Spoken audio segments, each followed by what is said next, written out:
Hello all, welcome back. இன்னைக்கு நம்ம கருணக்கிழங்கு மசியல் எப்படி பண்ணுறதுன்னு பார்க்கலாம். கருணக்கிழங்கு குக்கரில் ஒரு 2-3 விசில்ஸ் எடுத்துட்டு தோல் சீவி இந்த மாதிரி வச்சுக்கலாம். இப்போ நம்ம இதை சின்ன சின்ன பீசஸாக கட் பண்ணி எடுத்துக்கலாம். நல்லா சின்ன சின்ன பீசஸாக கட் பண்ணிக்கலாம்.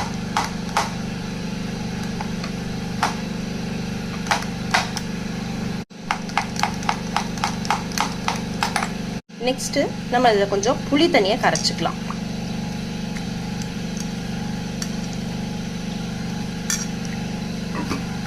நெக்ஸ்ட்டு ஒரு கடாயில் கோகோனட் ஆயில் கொஞ்சம் ஊற்றி கடுகு பெருங்காயம் ரெண்டையும் தாளிச்சிக்கலாம். பெருங்காயம்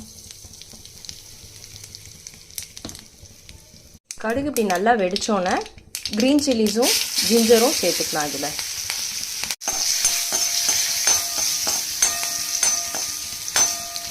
இப்போது நம்ம கரைச்சி வச்சுருக்கிற புளி தண்ணியை இதோட ஆட் பண்ணிக்கலாம். நெக்ஸ்ட் இதோட கொஞ்சம் மஞ்சள் பொடி சேர்த்துக்கலாம்.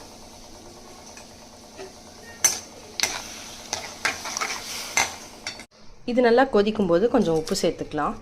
அதோட நம்ம கட் பண்ணி வச்சிருக்கிற கருணக்கிழங்கையும் இதோட சேர்த்துடலாம்.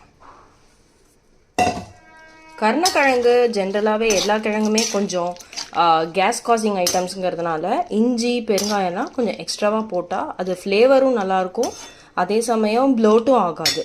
நெக்ஸ்ட்டு இப்போ புளியோட பச்சை வாசனை போகிற வரைக்கும் ஒரு 10 மினிட்ஸ் நல்லா பாயில் பண்ணியிருக்கேன்.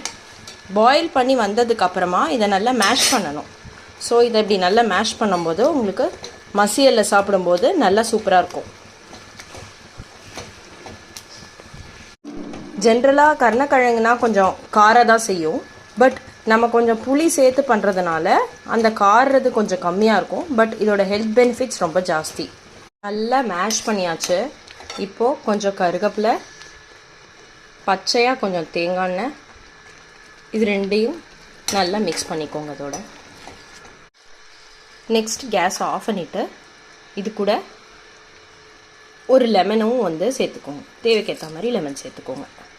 ஸோ இது கொஞ்சம் புளிப்பாக காரமாக அதே சமயம் டேஸ்ட்டாகவும் இருக்கும்.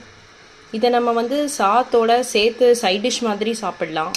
அப்படி இல்லைன்னா இதையே நம்ம மெயின் கோர்ஸாகவும் சாப்பிடலாம். நீங்களும் ஒரு தடவை ட்ரை பண்ணி பார்த்துட்டு கமெண்ட் செக்ஷனில் எப்படி இருக்குன்னு சொல்லுங்கள். Thank you, by.